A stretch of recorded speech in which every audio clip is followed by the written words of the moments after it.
If you've ever watched someone powerful humiliate others just because they could, this story will stay with you. So before you blink, hit subscribe.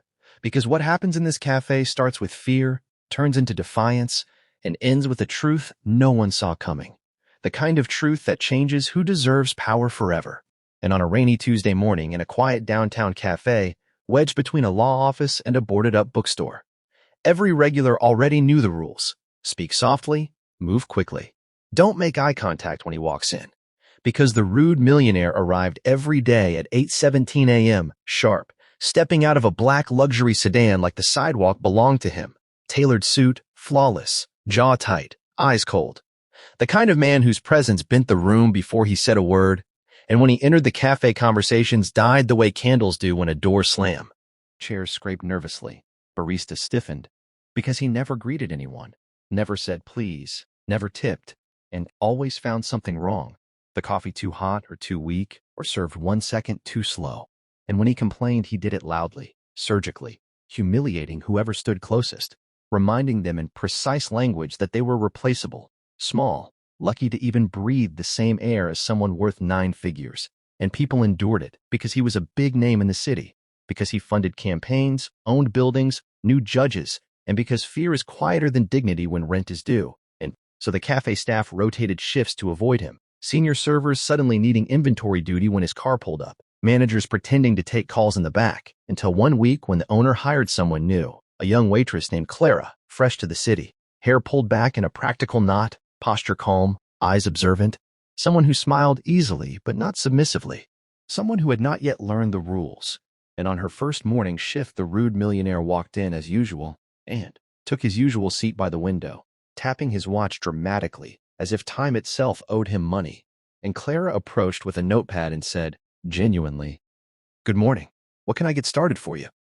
And the room held its breath, because this was the moment people learned, and he didn't even look at her when he snapped. "I've been sitting here for 3 minutes. Do I look like I have time for cheerful incompetence?" And a flush crept up her neck, but she didn't retreat. She simply nodded, and "Coffee black, coming right up." And when she set the cup down, he took one sip and grimaced theatrically, announcing to the entire cafe that it tasted like it had been brewed through a sock, that standards in this city had collapsed, that people like her were the reason businesses failed. And Clara listened, really listened, hands folded, eyes steady, then said quietly, "I can bring you another cup."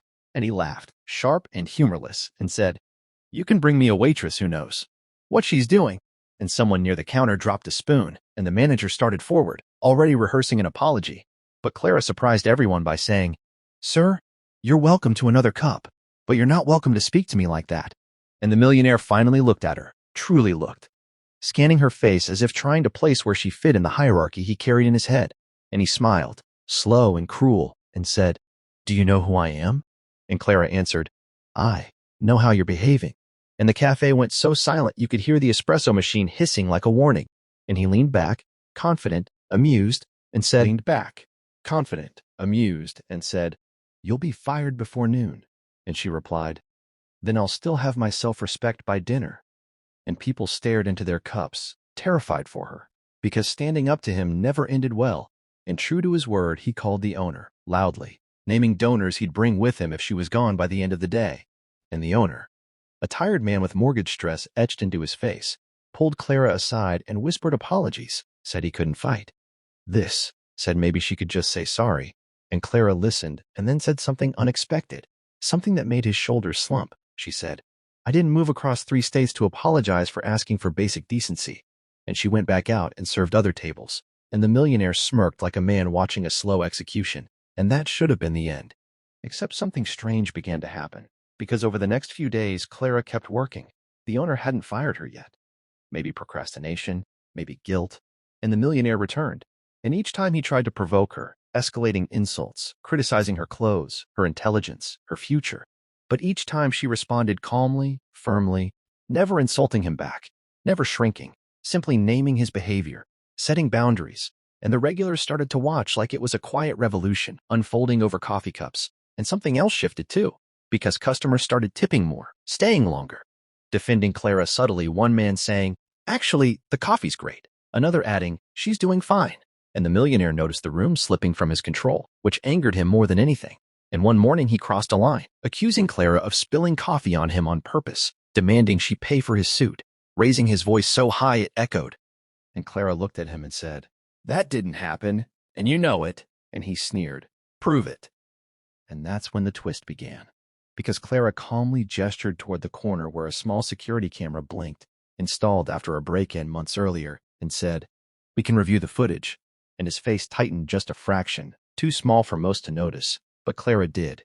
And when the owner pulled up the video, it showed exactly what she said. No spill, no contact, just his own dramatic flinch. And murmurs rippled through the cafe. And for the first time, the millionaire was publicly wrong, and he laughed it off, made a joke, but his eyes were no longer amused. And that afternoon, he didn't return.